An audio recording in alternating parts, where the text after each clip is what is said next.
अनोखी दवाई। काफी समय से दादी की तबीयत खराब थी। घर पर ही 2 नर्स उनकी देखभाल करती थीं। डॉक्टर ने भी अपने हाथ उठा दिए थे और कहा था जो भी सेवा करनी है कर लीजिए। दवाइयाँ अब अपना काम नहीं कर रही हैं। उसने घर में बच्चों को हॉस्टल से बुला लिया था। काम के कारण दोनों मियाँ बीवी काम पर चले जाते।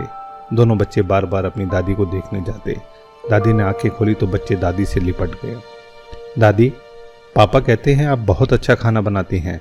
हमें हॉस्टल का खाना अच्छा नहीं लगता। क्या आप हमारे लिए खाना बनाओगी? नर्स ने बच्चों को डांटा और बाहर जाने को कहा। अचानक से दादी उठी और नर्स पर बरस पड़ी। आप जाओ यहाँ से। मेरे बच्चों को डांटने का हक किसने दिया है?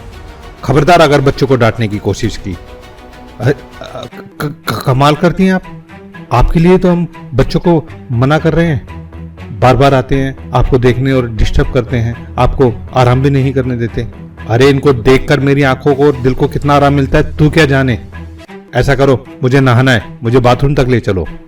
नर्स हैरान और अवाक थी। कल तक जो दवाइयाँ काम नहीं कर रही थी और आज ये इतना चेंज। सब समझ के बाहर था जैसे। नहाने के बाद दादी ने नर्स को खाना बनाने में मदद को कहा। नर्स ने पहले तो मना किया, फिर कुछ सोचकर वह मदद करने लगी।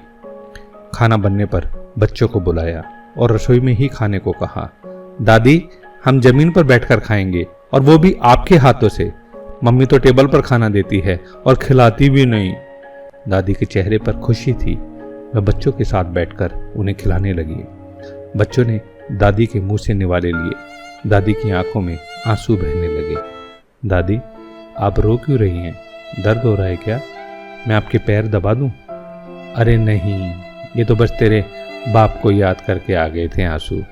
वो भी ऐसे ही खाता था मेरे हाथों से।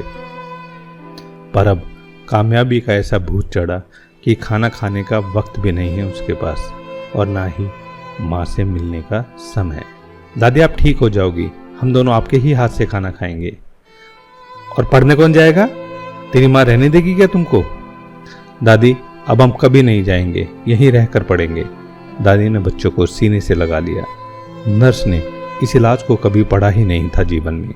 अनोखी दवाई थी यह, अपनों का साथ हिल मिलकर रहने की। दादी ने नर्स से कहा, आज के डॉक्टर और नर्स क्या जाने कि भारत के लोग 100 साल तक निरोगी कैसे रहते थे। छोटा सा गांव, सुविधा कोई नहीं, हर घर में गाय, खेत में के काम, कुएं से पानी लाना, मसाले कूटना, अनाज दलना, दही बिलोना, मक्खन निकालना, एक घर में कम से कम 20 से 25 लोगों का खाना बनाना, कपड़े धोना, कोई मिक्सी नहीं, ना ही वॉशिंग मशीन या कुकर। फिर भी जीवन में कोई रोग नहीं, मरते दिन तक चश्मे नहीं और दांत भी सलामत। ये सभी केवल परिवार का प्यार मिलने से होता था। नर्स तो ये सुनकर हैरान रह गई और दादी दूसरे दिन ठीक हो गई।